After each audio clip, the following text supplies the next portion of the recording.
الحمد لله نحمده ونستعينه ونستغفره ونؤمن به ونتوكل عليه ونعوذ بالله من شرور أنفسنا ومن سيئات أعمالنا من يهده الله فلا مضل له ومن يضلله فلا هادي له ونشهد أن لا إله إلا الله وحده لا شريك له ونشهد أن سيدنا ومولانا محمدًا عبده ورسوله أما بعد فأعوذ بالله من الشيطان الرجيم بسم الله الرحمن الرحيم إذا السماء انفطرت وإذا الكواكب انتثرت وإذا البحار فجرت وإذا القبور بعثرت علمت نفس ما قدمت وأخرت يا أيها الإنسان ما غرك بربك الكريم الذي خلقك فسواك فعدلك في أي صورة ما شاء ركبك كلا بل تكذبون بالدين وإن عليكم لحافظين كراما كاتبين يعلمون ما تفعلون إن الأبرار لفي نعيم وإن الفجار لفي جحيم يصلونها يوم الدين وما هم عنها بغائبين وما أدراك ما يوم الدين ثم ما أدراك ما يوم الدين يوم لا تملك نفس لنفس شيئا والأمر يومئذ لله وقال الله تبارك وتعالى في شأن حبيبه مخبرا وآمرا إن الله وملائكته يصلون على النبي يا أيها الذين آمنوا صلوا عليه وسلموا تسليما اللهم صل على سيدنا ومولانا محمد وعلى آل سيدنا ومولانا محمد صلاة تنجينا بها من جميع الأهوال والآفات وتقضي لنا بها جميع الحاجات وتطهرنا بها من جميع السيئات وترفعنا بها عندك أعلى الدرجات وتبلغنا بها أقصى الغايات من جميع الخيرات في الحياة وبعد الممات إنك على كل شيء قدير حضار محترمين وسامعين وأوريدونكو خلق او زنانو خداوند متعال او د خداوند متعال رسول محمد مصطفى صلی الله علیه وسلم د الله او د الله رسول دا دومره مهربانه او دومره مشفقه او رحمت کون کی ذاتونه دي چې دومره به مور او پلار په زوی باندې مهرباني نه کوي لکه څنګه چې الله او د الله رسول په مور باندې مهرباني کوي لکه څنګه چې مور او پلار را ولاړیږي خپل زوی قسم قسم خبري ورته کوي د اصلاح د پاره چې صحیح سي زندگی سم سي ژوند یې سم سي کله په یوه لهجه یې بیروي چې بازار ته مه ځه اکسیډنټ به وکړي جنګ مه کوه د چا سره او بهار مه وځه خپل کوچني ته وایي غله دي ودې به تښتوي کله په یو لهجه کله په بله لهجه خو د اصلاح دپاره د فایدې دپاره دا بیرول کوي ورته دغه رقم د الله او د الله رسول قرآن او حدیث دا هم راولاړېږي زموږ د اصلاح دپاره، زموږ د کامیابۍ دپاره، زموږ د فلاح دپاره، زموږ د دنیا او د آخرت دپاره. کله په یو قسم خبر راته کوي چې زکندن سخت دی، کله بل ځای راته ووایي چې د قبر عذاب سخت دی،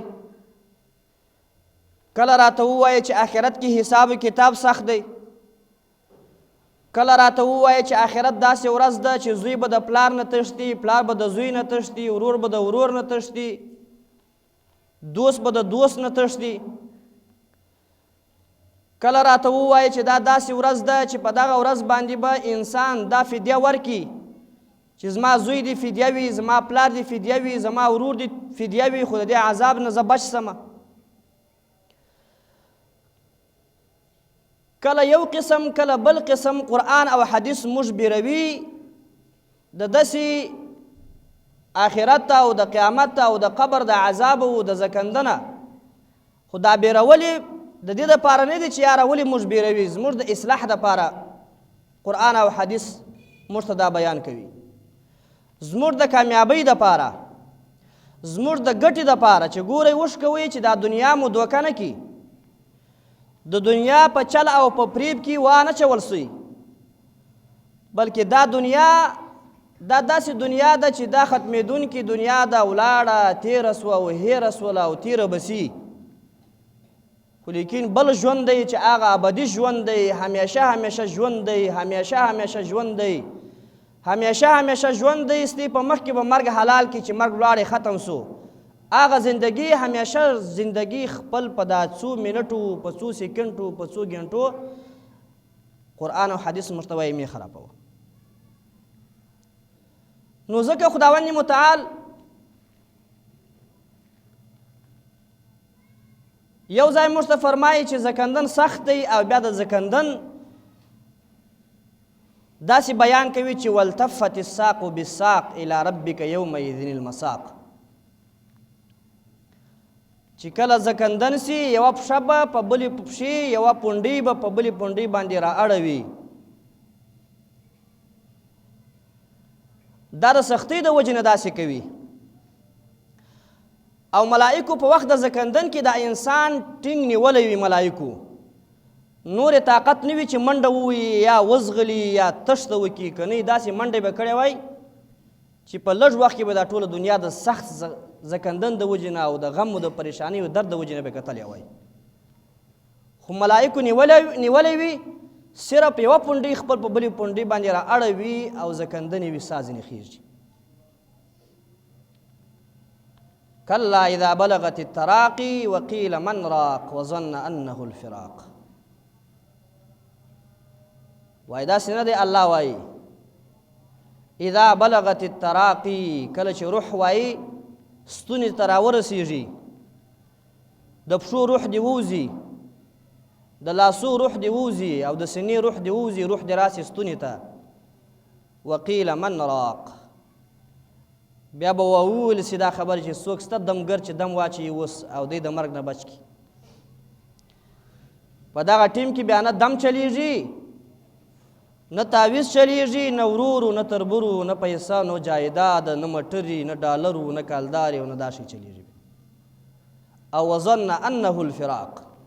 دلته بیا دی ګمان وکړي چې اوس فراقت ته جدایي ده. او په وخت د زکندن کې به دته هغه صحنې مخ ته راسي کومې صحنې چې ده کړي وي. اوس دا دنیا خو دا دارالعمل دی، دارالحساب نه ده. که وچ څه کوي کوه، حساب نسته. که غلا کوي کوه، که سود کوي کوه، که زنا کوي کوه، که لیواتت کوي کوه، که ملوز نه کوي کوه، که حرام کوي کوه کوه، دارالعمل دی. دارالحساب نه دی چې تا سره حساب وسي، او نه دی خپل د ځان سره حساب کړی دی، لکه څرنګه چې اولیاء کرام هر ماښام خپل د ځان سره نفس سره حساب کوي چې سهار دې څه وکړل، غرمه دې څه وکړل، ماپښین دې څه وکړل، مازدیګر دې څه وکړل. خو لیکن دغه صحنې چې تا خپل په زندګۍ کې کړي دي، په ژوند کې کړي دي، په وخت د مرګ کې به هره صحنه مخ ته راځي چې نفس زنا دې وکړ، په دغه ټیم باندې لیواتت دې وکړي، نه نقشي و تصور و تصویر به ټول ستا مخ ته راځي، او دا ګمان به وکړي، ته یقین به وکړي چې اوس فراقت دی، د مور و د پلار و د ورونو و د تربور و د قوم نه فراقت دی. نو ځکه خداوند متعال موږ ته فرمایي چې منها خلقناکم وفیها نعیدکم ومنها نخرجکم تارة اخرى. انسان د دې خاورې نه پیدا یې، تکبر مه کوه، په ځان کې عاجزي راوله. لکه څرنګه چې په مځک کې عاجزي ده، متکبر هم د دې په شا باندې ګرځي، کافر هم د دې په شا باندې ګرځي، ظالم هم د دې په شا باندې ګرځي، جابر هم د دې په شا باندې ګرځي، مسلمان هم د دې په شا باندې ګرځي. څه نه ورته وایي؟ د ده په سر باندې یا د په مخ باندې، د مځکې په مخ باندې زنا هم کېږي، لیواتت هم کېږي، غرقوي هم نه، ځکه عاجزي په مځکې کې پرته ده. نو ای انسانه په ځان کې عاجزي راوله، تکبر مه کوه چې لږ دنیا دې پیدا کړل بس متکبر سي. دنیا خو یو رزیل شی دی، الدنیا غادر لا يحصل الا بالغدر. دنیا یو دوکه ورکوونکې ده، دا نه حاصلېږي مګر په دوکې سره حاصلېږي. دوکه به کوه، د تربور سره به دوکه کوه، د ورور سره به دوکه کوه، د قوم سره به دوکه کوه، درواغ به وایې، رښتیا به وایې، لمونځ ورباندې قضا کوه، بیا به حاصلېږي، په رښتیا سره نه حاصلېږي. منها خلقناکم، الله وایي ما دې دنیا د دې خاورې نه پیدا کړي یاست، نو په خاورې کې عاجزي د انسان، په ځان کې عاجزي راوله، تکبر مه کوه. وفیها نعیدکم، الله وایي بیرته به موږ تاسې دې خاورې ته بیرته استوو، بیرته به دې خاورې ته ورځي چې هغه دارالبرزخ ورته وایي، د قبر ژوند ورته وایي.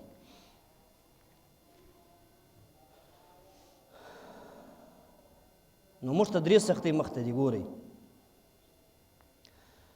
لکه کله کله موږ په پښتنو کې دا وایي، یو کار یې وایي دا دښمن دی ختموه یې وایي، چې کار دې مخ ته وي وایي کار دې بیا هغه مخ ته دی، دا دښمن دی وایي ختموه یې، کار دې ختموه چې ژر ختم سي. خلاصون وایي د دې نسته. نو موږ ته د دغه درو سختیو نه خلاصون نسته، دا موږ ته را روان دي، دې تیاری به کوو. یو د زکندن سختي ده، تیاری ورته کوه انسانه. یو د قبر سختی ده، تیاری ورته کوه. یو د آخرت سختی ده چې الله حضور ته درېږي، الله ته مخامخ کېږي او الله ته حساب و کتاب ورکوي، دا هم سختی ده، دې تیاری کوه. دا راتلونکې ده، خامخا الله وایي الله صادق و مصدوق دی، د الله رسول صادق و مصدوق دی، دا به راځي، حتما به راځي، خامخا به راځي، ضروري به راځي، دې نه خلاصون نسته. نو د شي د خلاصون نه وي، د هغه د به تیاری کول پکار دي. نو ځکه الله وایي وفیها نعیدکم، الله موږ ته فرمایي چې موږ به تاسې دې خاورې ته بېرته ننباسو. او بیا الله وایي ومنها نخرجکم تارة اخرى، بیا به بل ځل به الله وایي موږ د دې خاورې نه تی راپورته کوو، بیا به حساب کتاب وي چې دومې شپېلې وویل سي ونفخ فی الصور فاذا هم من الاجداث الى ربهم ينسلون. کله چې دوم شپېلې وویل سي، اسرافیل علیه السلام اوس تیار ولاړ دی، لکه څوک چې تیار ولاړ وي پښه یې داسې نیولې وي، داسې چمتو ولاړ دی، لکه دښمن چې مخامخ راځي او سنګر کې ورته ناست تیار ریډي. اسرافیل علیه السلام داسې ریډي ناست دی، الله حکم ته چې شپېلې ووه. په اول شپېلې به ټول ختمیږي، دومې شپېلې به ټول راپورته کېږو. ونفخ فی الصور، دومې شپېلې الله وایي چې کله وویل سي فاذا هم من الاجداث الى ربهم ينسلون، د قبرونه به بیا ټول راپورته کېږي او الله ته به منډې وایي. بیا به حساب کتاب ته مخ ته ځو. آخرت ما مخکې درته وویل چې الله موږ د آخرت نه بیروي، کله په یو ډول، کله په بل ډول، کله په یو آیات کې، کله په بل آیات کې، زموږ د اصلاح دپاره، زموږ د فایدې دپاره، زموږ د ګټې دپاره. د حساب کتاب نه مخکې چې حساب کتاب شروع نه وي دوزخ به الله راولي جهنم حساب کتاب لا شروع نه وي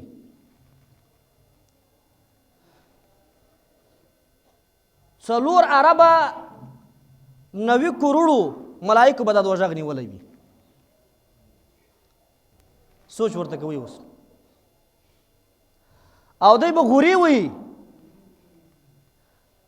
غوري وي هل من مزید هل من مزید هل من مزید څه سته راواچوه یا الله څه سته راواچوه یا الله او ما سره دې وعده کړې ده الله زه به تا ډکوم او ملائکو به ټینګ نیولې وي 4 اربه 90 کروڑو ملائکو به ټینګ نیولې وي په زولونو په زنځیرو باندې به نیولې ټینګ او دوی به غوري وي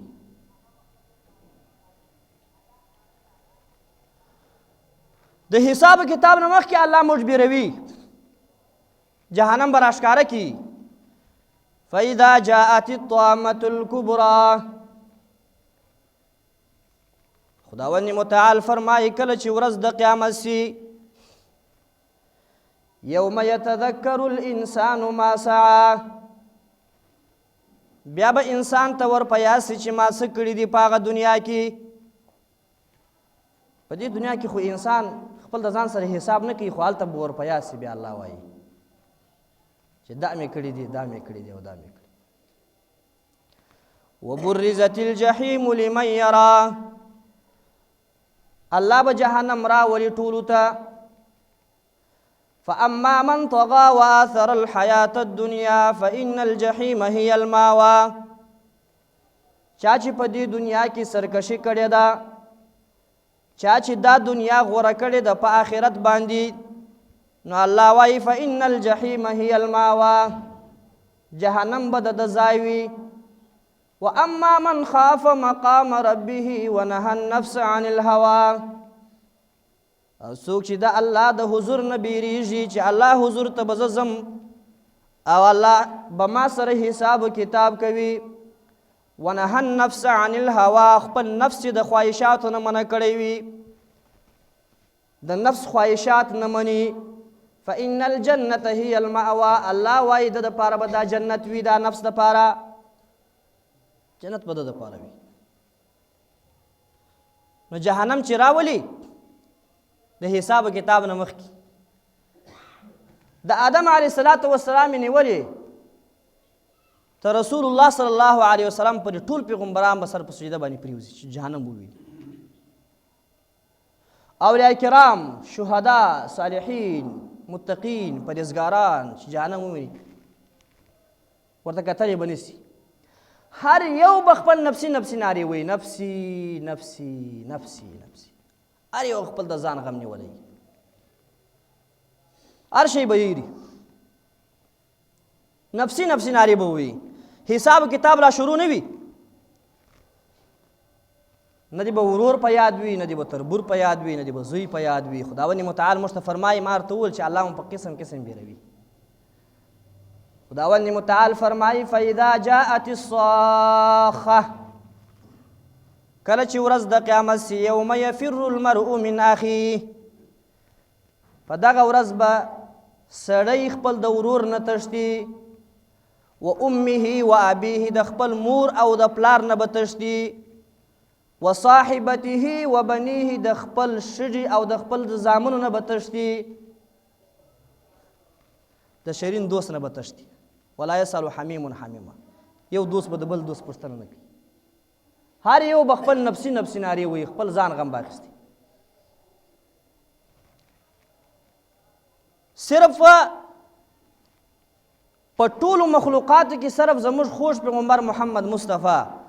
صلی الله علیه وسلم به امتی امتی نارې وایي واحد دی به امتی امتی نارې وایي نور ټول پیغمبران که آدم علیه السلام دی که موسی دی که عیسی علیه السلام دی که یعقوب دی که ابراهیم علیه السلام دی که اسماعیل دی که عیسی علیه السلام دی ټول نفسي نفسي نارې وایي د ځان غم اخیستی واحد صرف زموږ رسول الله صلی الله علیه وسلم امتی امتی نارې وایي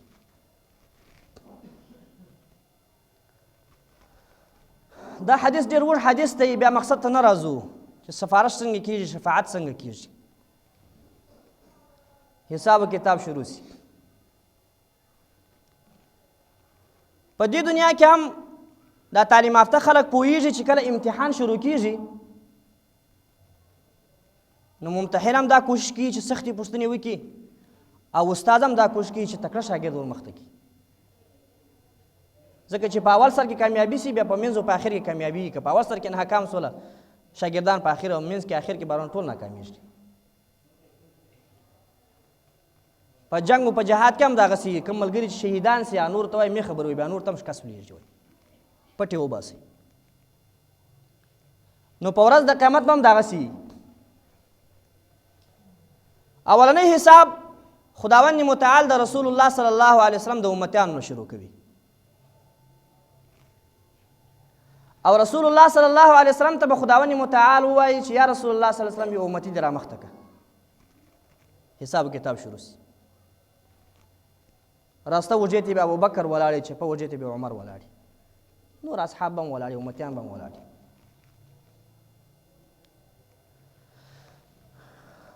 راسته وجې ته ابوبکر ولاړې ابوبکر ته اشاره وکړي داسې په وجې اشاره ورته وکړي ابوبکر ورمخته سي حساب کتاب ته. ابوبکر رضی الله تعالی عنہ ځان شاته وهي رسول الله صلی الله علیه وسلم ورمخته کوي وایي ورمخته سي. ابوبکر ورته فرمایي یا رسول الله صلی الله علیه وسلم ما ولې ورمخته کوې؟ عمر سته عمر ورمخته که، عثمان سته عثمان ورمخته که، علي سته علي ورمخته که، زبیر دی، طلحه دی، عبدالرحمن بن عوف دی، نور جلیل القدر اصحاب دی، ما مخته که په ژړا سي ورته. د ابوبکر غوندې شخصیت ورته ژاړي وایي زه نه مخته کېږم چې پس د پیغمبر نه په ټولو امتیانو کې د رتبه زیاته ده او خلیفه اول دی زموږ. عذر ورته پیش کړي. چپه وجې ته عمر رضی الله عنه ولاړې عمر ته اشاره وکړي عمر ورمخته سه حساب کتاب ته. عمر هم ورته په ژړا سي وایي یا رسول الله صلی الله علیه وسلم ما عذر قبول که زه نه ورمخته کېږم. د الله حضور دی نو د الله حضور ته مخته کېدل او الله ته درېدل خو ډېره سخته خبره ده. دلته چې یو ګورنر راسي یو وزیر اعظم راسي چې مخامخ ورسره درېږي پړه کېږي خبرې نه شي کولی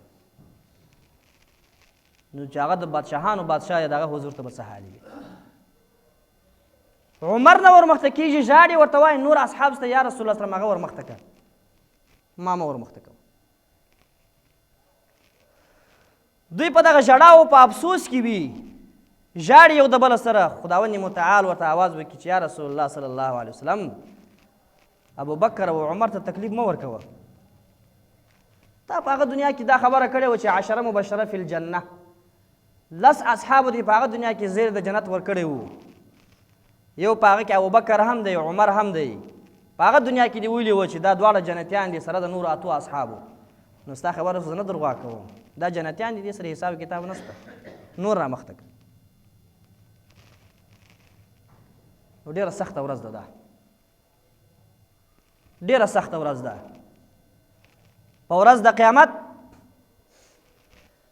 قرآن مجید موږ ته د انسان نه ارمانونه ذکر کړي دي چې په ورځ د قیامت به انسان نه ارمانونه کوي خو یو ارمان به بیا په کار نه راځي. نو انسان ته په کار ده چې په دې دنیا کې خپل ارمان پوره کړي په دې دنیا کې ارمان وکړي او په دې دنیا کې خپل د نفس سره حساب کتاب کې تر هغه چې هغه دنیا کې دی ارمانونه کوي. الله موږ ته نه ارمانونه بیان کړي دي په قرآن مجید کې.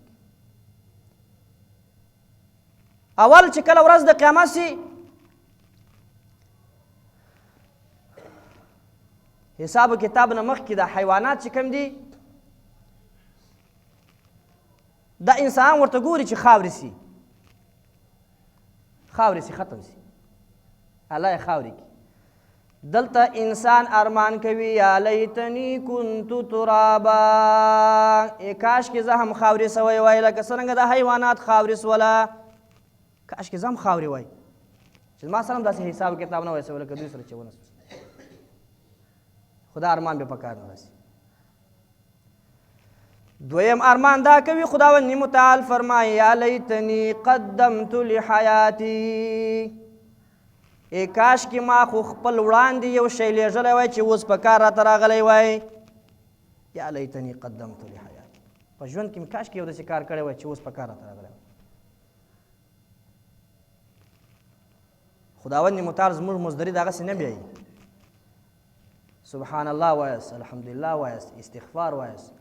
درود شریف په نبی صلی الله علیه وسلم باندې وایست نور نفلونه کوئ تهجد کوئ صلات تسبیح کوئ اشراق څاښت کوئ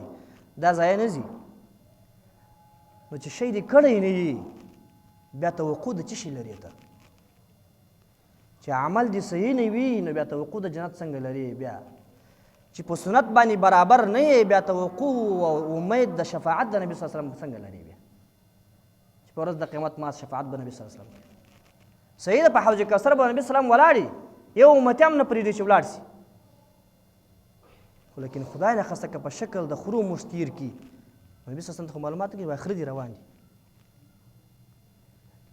یا په شکل د اوښانو مو تیر کي دسه که یا په شکل د اسانو مو تیر کي دسه یا په شکل د نور حیواناتو مو تیر کي نو تیر څخه ولاړو دریم ارمان دا کوي خداوند متعال فرمایي یا لیتنی لم اوت کتابیه ای کاش کې ما ته خدا خپل عمل نامه ما ته راکړه سوې نه وای دوه قسمه عمل نامې یو عمل نامه دا وي چې هغه په راسته لاس درکړل سي خوشحاله به یو دا چې په چپ لاس درکړل سي بیا به دا ارمان کوي یا لیتنی لم اوت کتابیه ای کاش کې د عمل نامه خو ما ته راکړه سوې نه وای په صورت حقه کې الله بیان کوي فاما من اوتی کتابه بیمینی فیقول هاؤم اقرؤوا کتابیه چې چاته عمل نامه په راسته لاس ورکړه سي فیقول هاؤم اقرؤوا کتابیه خپل ورور ته به ښایه چې راسه زما عمل نامه وګوره فخر افتخار ورباندې کوي زوی ته به ښایه تربور ته به ښایه قوم ته به ښایه انی ظننت انی ملاق حسابیه ما یقین ولې داسې ملاقات به زه الله سره کوم فهو فی عیشة راضیه فی جنة عالیه په ښه ژوند کې به وي او په لوړو لوړو باغو کې به وي بیا دا قطوفها دانیه داسې باغونه به وي چې میوې به نږدې وي که ناست هم درته نږدې به وي که ولاړ هم درته نږدې به وي که پروت هم درته نږدې به وي تکلیف به نه وي جنتیانو ته چې ټوپونه ورته وي میوې او یا ډبرې ورغورځوي که پروت هم یې صرف اشاره ورته وکړه میوې ته خپله درته راسي ویې خوره قطوفها دانیه الله وایي میوې نږدې دي دا د متقین دپاره دي پرهیزګارانو دپاره دي و اما من اوتی کتابه بشمالی خدای نخواسته که عملنامه په چپ لاس درکړه سوله و اما من اوتی کتابه بشمالی فیقول یا لیتنی لم اوت کتابیه کاش که خو ما ته عملنامه راکړه سوی نه وای ولم ادري ما حسابیه کاش که زه خپل په حساب باندې خبر نه وای یا لیتها کانت القاضیه ای دا څنګه فیصله وسوه ما اغنا عني مالیا نه خپل مال بې پروا کړمه هلک عني سلطانیه بادشاهي مې هم ولاړله دبدبه مې هم ولاړله پیسې هم جایداد هېڅ شی نشته دا دریم ارمان دی چې کوي څلورم ارمان چې انسان یې کوي په کار نه راځي هغه دا دی خداوند متعال فرمایي بیا یا لیتنی لم اشرک بربی احدا په دې دنیا کې چا شرک کړی وي شرک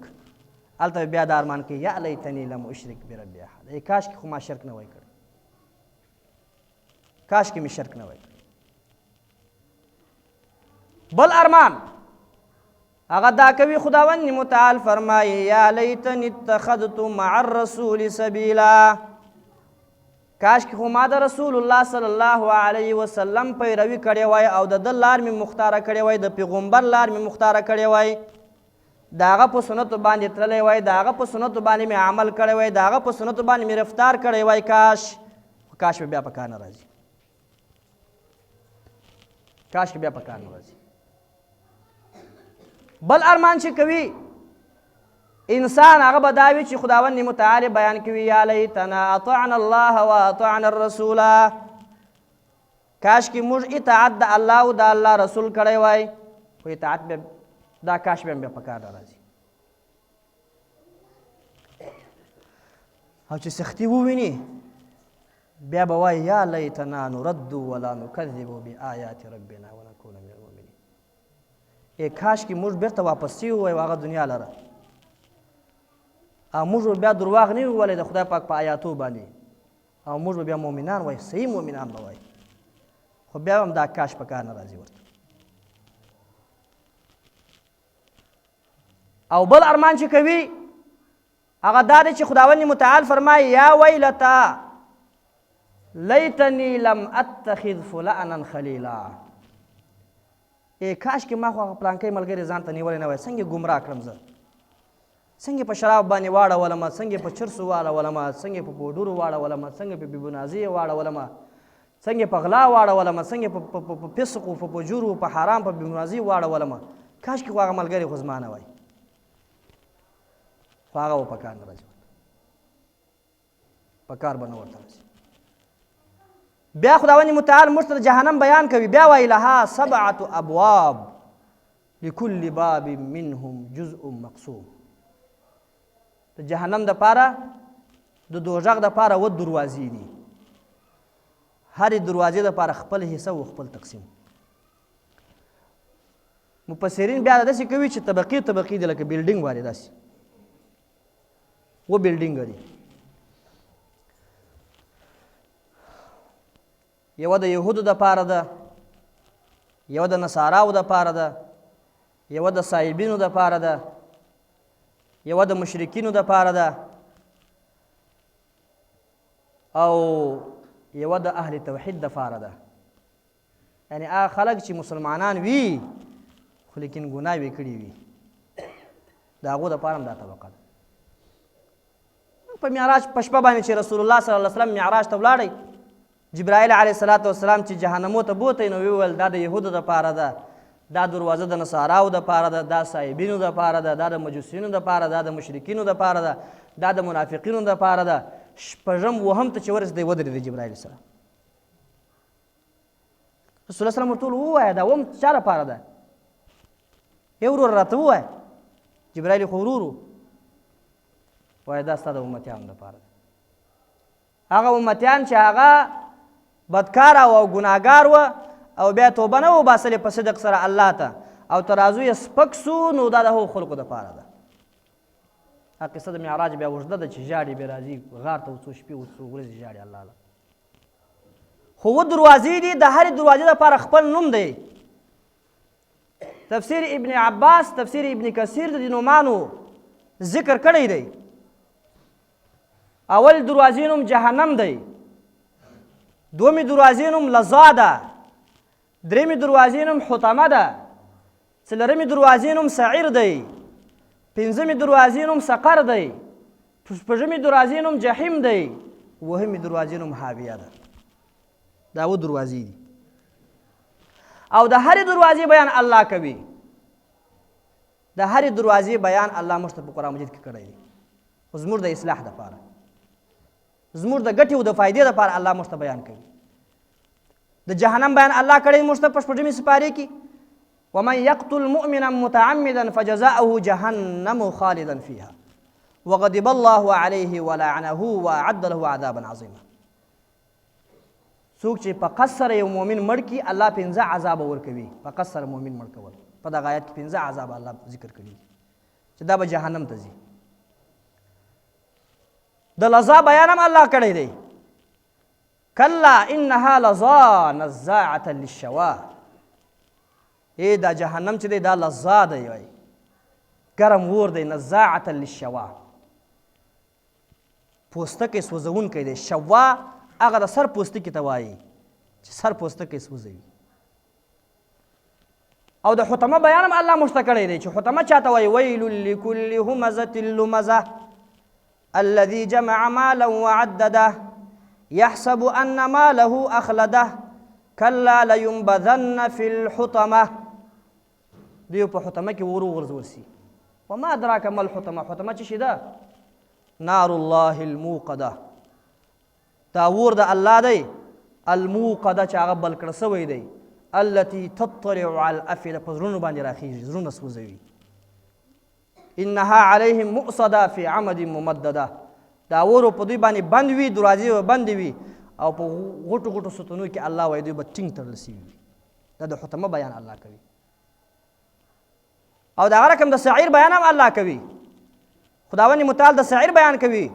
وقالوا لو كنا نسمع او نعقل ما كنا في اصحاب السعير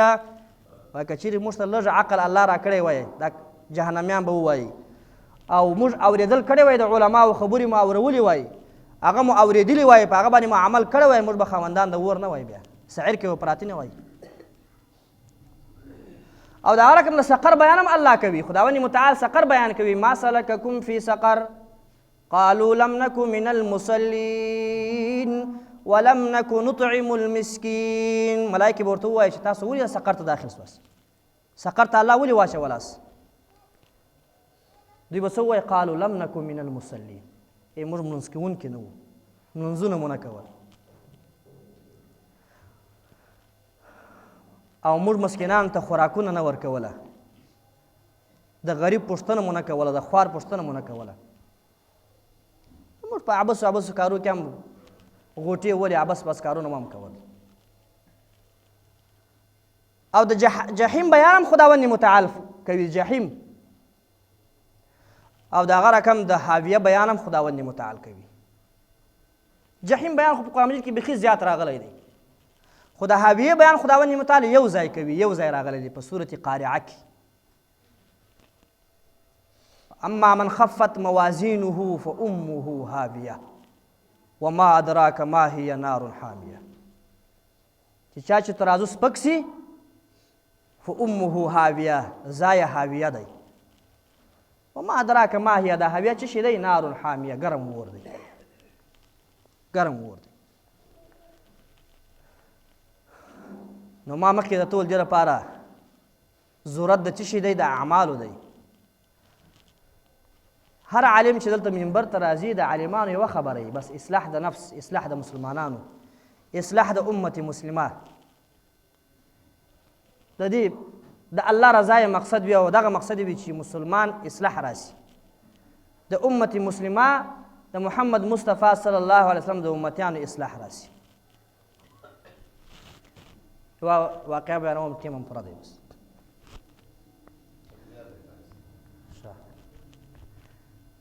وای کله چې حساب کتاب شروع سي یو سړی به راسي د الله حضور ته به ودرېږي عمل به سپک سي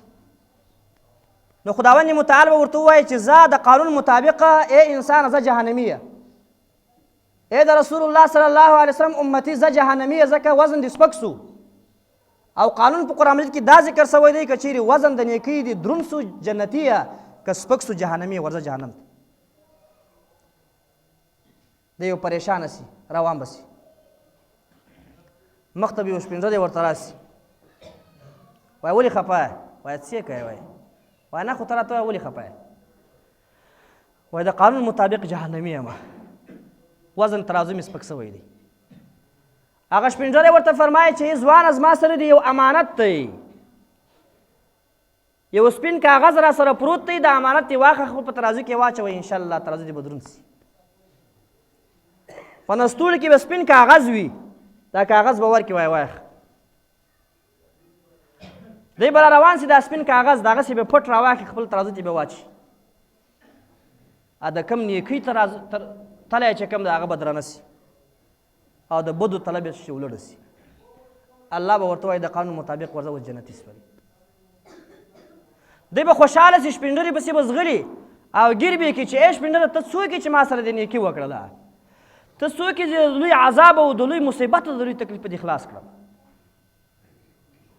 هغه شپېنډرې ورته فرمایي زه ستا خوږ پیغمبر محمد صلی الله علیه وسلم او دا په نستوړي کې چې زما سره د امانت نه و ده دا هغه امانت و چې تا په هغه دنیا کې به ما باندې درودونه ویلي وه اللهم صل على محمد وعلى آل محمد كما صليت على إبراهيم وعلى آل إبراهيم إنك حميد مجيد دا امانت دا ما ساتلی و درته دا بیا ځای نه و دا دی اوس په کار درته راغلی او مثلا دا د ګورې نور عبادات چې کوم دي دا کیدای سي الله ته قابل قبول وي یا قابل قبول نه وي الله لره من جاء بالحسنة فله 10 امثالها که مونځ کوې که روژه نیسې که نفلي عبادت کوې امید شته چې الله یې قبول کړي او دا هم شته چې الله ووایي چې قبول نه دي زما په دربار کې واحد یو درود شریف دی چې هغه ټولو علماو متفقه مسله ده چې درود شریف قابل قبول دی الله لره بس په دې کې شک و شبهه نشته داسې نه چې بېرته یې رد کړي درته او دغه رقم یو بل ځوان به راسي حساب کتاب چې ورسره وسي یوه نیکي بیا کمه سي یوه نور ترازو درنه کېږدي یوه نیکي بیا کمه سي الله به ورته یوه نیکي دې کمه ده نور جنتي یه خو لیکن دا یوه نیکي دې کمه سول ورځه که نیکي پیدا کوای سي پیدا که او که نه نو دوژخي جهنمي دی به روان سي خپل پلار ته به راسي وایي بابا که یوه نیکي مې کمه ده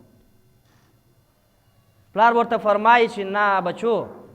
هغه دنیا ځان ته وه دا دنیا ځان ته ده نه سم در کولی یوه نیکي کیدای چې دا زما نیکي بیا کمه سي زه جهنمي سم انکار به وکړي پلار ځینې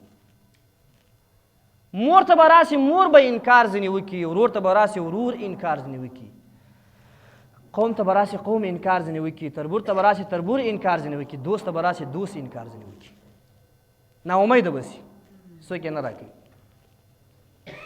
یو ځوان به مخ ته ورته راسي وایي ځوانه ولې پریشانه یې وایي څه کوې وایي ولې وایي نه مې دوست په کار راغی نه مې پلار په کار راغی نه مې ورور نه مې مور نه مې ښځه نه مې بچیان څه مې کوې وایي نه ووایه وایي یوه نیکي مې کمه ده نور جنتي یم نو هغه ځوان هغه به ووایي چې ما سره الله حساب کتاب کړی دی ما په هغه دنیا کې هېڅ نیک کارونه نه وه کړي صرف یو نیکي مې کړې ده یوه نیکي زه خو بیا هغه جهنمي یم یوه نیکي خو بیا هغه ماته په کار نه ځي دا یوه نیکي خو ته واخله جنت ته ولاړ شه وصلې رحمي به ورسره وکړي مهرباني به ورسره وکړي همدردي به ورسره وکړي د یو خوشحالي سره راشي خداوند متعال چې نیکي مې پیدا کړل وایي چا درکړل خو الله خو عالم الغیب او شهادت بیا هم پوښتنه ځینې کوي وایي چا درکړله وایي پلانکي ځوان راکړی یوه نیکي ورسره وویل ښه وایي هغه زما بنده دی زه خالق یم هغه یم مخلوق دی زه مالک یم هغه یم مملوک دی زه معبود یم هغه مې عابد دی هغه ستا سره وصلې رحمي وکړله او ته جنتي کړلې نو زه خو خالق السماوات والارض یم نو زه هغه ځوان ته ووایه ته هم جنت ته ولاړ زه ته هم جنتي شولې صرف په وصلې رحمي باندې چې وصلې رحمي یې ورسره وکړله چې کوم جهنمي و هغه هم جنت ته ورسره ووتی یو خبر آخر کې درته کومه رسول الله صلی الله علیه وسلم فرمایي الا کلکم راع وکلکم مسئول عن رعیته وایي خبردار هر یو ستاسو نه شپونکی دی او د هر یو سره ما تحت حساب کېږي توجه مو غواړم دې خوا ته هر یو ستاسو نه شپونکی دی او د هر یو سره به ما تحت څه کېږي حساب کېږي ګورې دې خوا توجه وکئ دلته په دې مدرسې کې په دې مسجد کې دلته قومانو قاري صاحبان نیولي دي خاص کر عبدالله خداوند متعال دی دا خدمت خداوند متعال خو په دربار قبول او منظور وګرځوي نو اوس ما د قومانو دا شکایت راغلی دی چې دا قومان خپل بچیان دلته نه راستوي سبق ته څو وجوي یا دا وجوي چې قاري صاحب خو راځي که نه ول کوي هغه شکایت کور ته وسي باندې پلار یې ورباندې چې دا وهلی دی او دا دی واغه دی کنی قانون دا دی الضرب للصبیان کالماء للبستان وهل کوچنیانو ته داسې دي لکه باغ ته چې اوبه ورکوي داسې وهل نه وي چې اندام یې مات کړي نو ګوري په ورځ د قیامت به والله العظیم دغه کوچنیان بیا خپل د مور و پلار سره حساب و کتاب کوي لکه څرنګه چې د مور و پلار څومره حقوق دي مور صاحبان یې ورته بیانوي عالمان یې ورته بیانوي دا رقم د بچیان هم دومره حقوق دي نو تعلیم په بچیانو باندې وکئ دین ورباندې زده کاست اسلام ورباندې وپېژناست ارکان د اسلام ورباندې وپېژناست مدرسو ته یې راولئ استاد ته کښېنوئ، عالم ته کښېنوئ، نو بیا په ورځ د قیامت تاسو مسؤل نه یاست کېږي، په ورځ د قیامت به تاسو مسؤل یاست. الله دې موږ ته دې خبرو توفیق راکړي، د عمل کولو توفیق راکړي. اقول قولي استغفر الله لي ولكم لسائر المؤمنين. الحمد لله رب العالمين والعاقبة للمتقين والصلاة والسلام على رسوله محمد وآله وأصحابه أجمعين. ربنا تقبل منا إنك أنت السميع العليم وتب علينا إنك أنت التواب الرحيم. اللهم ربنا يا ربنا ظلمنا أنفسنا وإن لم تغفر لنا وترحمنا لنكونن من الخاسرين. وصلى الله تعالى خير خلقه محمد وآله وأصحابه أجمعين.